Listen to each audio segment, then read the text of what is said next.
Saint Gregory the Great, a central figure of the medieval Western Church and one of the most admired popes in history. Saint Gregory, born in Rome about the year 540, was the son of Gordianus, a wealthy senator. Gregory was descended from Roman nobles with a strong legacy of Christian faith. He was related to two previous popes, Felix III and Agapetus I. Gregory's mother, Sylvia, left him to enter a small oratory near St. Paul's in Rome, where she led a life of such austerity and holiness. She was canonized by the Church after her death. His aunts were nuns, and his parents joined cloisters in their later years. Like most of the upper class of his time, he was well educated. But unlike many, he was generous and concerned about the poor. Gregory lived in Rome during a period of wars, invasions by hostile tribes, famine, and destruction. Rome was under siege by one barbarian conqueror after another. Within a period of less than 20 years, the suffering city was taken and retaken 6 times. The Lombards laid waste the cities, despoiled the towns and villages, burned the churches, tore down the monasteries, desolated the farms.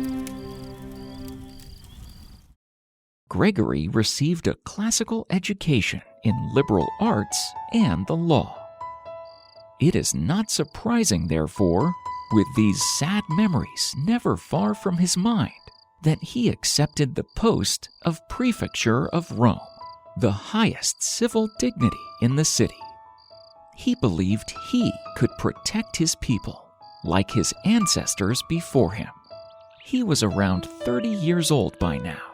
He was responsible for finances, police, provisioning, and public works, an experience that helped him hone his administrative skills.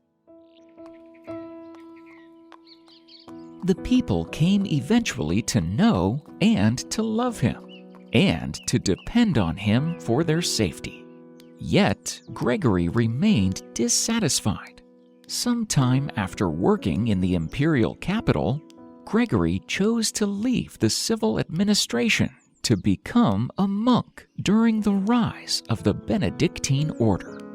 Upon his father's death in 574, he converted his house into a monastery and retired to a life of contemplation and prayer.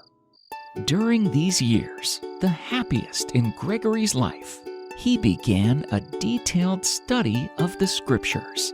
He also founded 6 Benedictine monasteries on his estates in Sicily.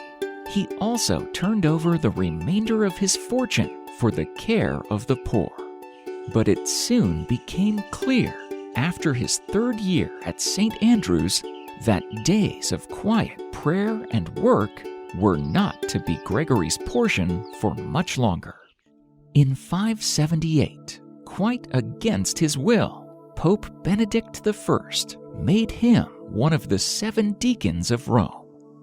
Now began his works, which earned him the title of being the Great. From Rome, he was sent to Constantinople to seek aid from the emperor for Rome's civic troubles, and to aid in resolving the Eastern Church's theological controversies.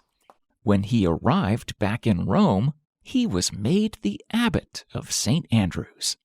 He found Rome again beset with calamities. Floods and tempests battered it, and earthquakes rocked it. He was saddened to see that the evil had found its way into the monastery as well. One of the monks confessed, as he lay dying, that he had concealed in his bed 3 gold coins. This violation so shocked Gregory that he decided to punish the erring monk in such a way that the rest of the monastery would not forget. Gregory ordered the monk to be left to die alone.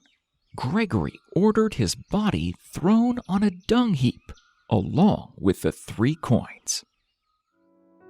Then, later, in a change of heart, Gregory offered 30 masses for the deceased monk. On the 30th day, Brother Justus appeared to one of his brothers and told him that he was delivered from purgatory. The joy of the chastened monastery knew no bounds. And God was so pleased with the discipline and charity of his servant Gregory that we find the story preserved down to our own time. The well-known Gregorian Masses, said on 30 consecutive days for the repose of the souls of the loved ones for whom we continue to this day to request them. In 590, Pope Pelagius II died, and Gregory was proclaimed Pope by acclamation. This was not something Gregory wanted, but he accepted the burden nonetheless. Unwillingly, Gregory accepted the role. He was the first pope to call himself the servant of the servants of God. Gregory made clear he preferred the monastic life in a series of writings praising it. He emphasized the aspect of service to the poor for deacons. They were often tasked with giving alms to the poor, and at least one was assigned to each church and ordained for this purpose. Pope Gregory may have also established cantus planus, known in English as plain chant. Most today know this style of singing as Gregorian chant. The melodious, monophonic music is known throughout the church and closely associated with medieval monasteries. Gregorian chant gives us the oldest music we still have in the original form, some dating to the centuries just after the death of Gregory. It remains a matter of some dispute just how involved Pope Gregory was in the development of the style. Gregory was well known for his alms to the poor, and he gave quite generously of the riches donated to the church by the wealthy people of Rome. Everything from money to land was given to the poor in some fashion. He made clear to his subordinates that their duty was to relieve the distress faced by the poor. Any clergy who were unwilling to go into the streets and help the poor were replaced. Assets of the church were liquidated to provide income for alms. When a famine struck Rome in the 590s, Pope Gregory ordered the church to use its assets to feed the poor. Gregory himself refused to eat until his monks returned from their work of handing out food. He also made certain to dine with a dozen poor people at each meal. A deadly form of plague also started spreading in the streets of Rome. The corpses of the dead piled up in the streets. The dreaded disease always ended in a spasm of sneezing or yawning, and the Holy Pontiff ordered that "God bless you" should be said to those who sneeze. And the making of the sign of the cross on the mouths of those who yawn goes back to the days of Saint Gregory and the Roman plague.